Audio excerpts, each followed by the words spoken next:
I never thought the place that held my entire childhood could be erased without me even knowing. The old oak tree in the backyard, where Dad pushed me on the swing until I was dizzy with laughter. The kitchen window where Mom and I baked cookies. Every Sunday, flour dusting our noses as we giggled over silly secrets. That house wasn't just bricks and mortar. It was my safe place, my heart's address. My name is Alina. And for 28 years I believed my family was unbreakable. My parents, David and Margaret, seemed like the perfect couple. Dad with his quiet strength, Mom with her warm smiles that could light up the darkest room. We weren't rich, but we had everything that mattered. Until the day they sold our family home while I was away at college, and I only found out months later, through a forwarded mail. They told me it was for the best. The market was good, sweetheart. We downsized to help with your tuition, and travel the world a little. Voices on the phone sounded so casual, so loving. I cried that night, but I believed them. I told myself they sacrificed for me. I even thanked them. But what I didn't know was that the truth had been buried deep in the walls of that house long before the sold sign ever went up. Years passed. I built my own life career in marketing, a small apartment in the city, friends who became my chosen family. But every holiday when I visited my parents in their new sleek condo, something felt missing. A hollowness I couldn't name. Mom would hug me too tightly, and Dad would avoid my eyes when I asked about old photo albums. I pushed the feeling down, telling myself I was just nostalgic. Until one rainy afternoon, everything shattered. I was helping Mom sort through old boxers in storage when I found a tall, thick envelope hidden at the bottom of a dusty chest. Inside were legal papers, bank statements, and a letter from my father, to a woman I didn't know. My hands trembled as I read. The house hadn't been sold for tuition or travel. It was sold to pay off massive gambling debts my father had hidden for years. And the worst part? My mother knew everything. She had helped orchestrate the sale behind my back because she was terrified of losing their social image. Their friends, their perfect little life.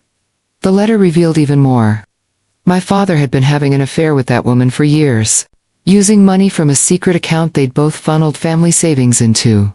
The home my grandparents built, the place where I took my first steps, where we celebrated every birthday and cried through every lawsuit, was gone because they chose lies and selfishness over us. Over me. I sat on that cold storage floor, tears streaming down my face, feeling like an orphan in my own story. How could the two people who were supposed to protect me destroy the one thing that made me feel rooted? The betrayal cut so deep. I could barely breathe. Nights blurred into days as anger and sorrow fought inside me. I stopped answering their calls. I replayed every conversation. Every time they smiled while hiding knives behind their backs. The pain was suffocating. I felt broken, exposed, completely destroyed. But in the middle of that darkness, something shifted. I realized I couldn't let their choices define the rest of my life. The girl who once believed in fairy tale families died that day in the storage unit. A stronger woman rose in her place, quiet, determined, and done being lied to.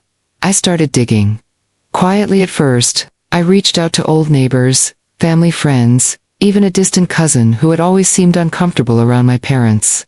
Piece by piece, the full picture emerged. My father's gambling wasn't just a phase, had nearly ruined us multiple times. My mother had enabled it, covering for him, lying to me about why we sometimes had to skip vacations, or why certain heirlooms disappeared. They sold the house fast and cheap to a developer who tore it down for luxury apartments. The place I loved was now gone forever, replaced by something cold and impersonal. The rage that filled me was unlike anything I'd ever felt. It wasn't loud, screaming rage. It was a cold, focused fire. I gathered every document, every email, every bank record I could find.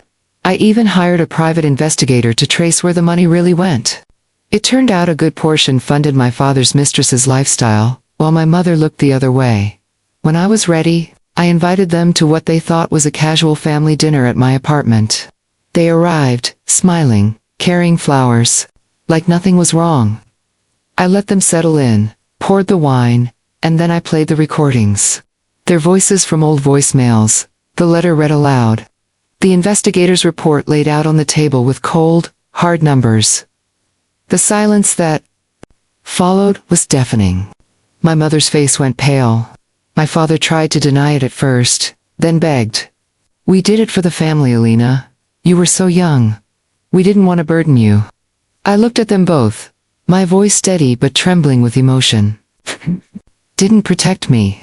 You erased my home so you could keep living lies. You sold my memories to cover your shame." I gave them an ultimatum. They would transfer the remaining proceeds from the house sale, every cent they still had, into a trust for me. They would write letters to the entire extended family admitting what they'd done, and they would never contact me again, unless I chose otherwise. If they refused, I would make everything public. Social media, their church group, their friends, everyone would know the truth. My mother cried. My father looked like a man who had finally run out of escape routes. In the end, they agreed. The money wasn't about revenge, it was about justice. I used most of it to buy a small cottage near the mountains, a new beginning built on my own terms. I planted an oak tree in the yard, just like the one I lost. Years later, I heard through a mutual friend that my parents' marriage had crumbled under the weight of exposed truth. My father lost most of his social circle. My mother lives quietly now, alone with her regrets. I don't hate them anymore. The anger has softened into a sad acceptance. They destroyed something beautiful, but in doing so, they forced me to build something stronger. If there's one thing I've learned, it's this: blood doesn't guarantee love. And home isn't always where your parents are. Home is the truth you choose to stand in. Sometimes the deepest betrayals break you open so the light can finally get in. I'm no longer the girl waiting for her parents to protect her. I'm the woman who learned to protect herself on that piece. That hard-won piece is the greatest revenge of all. Thank you for walking this journey with me. If you've ever been betrayed by the ones who were supposed to love you most, know that you're not alone. Strength rises from the ashes. Always.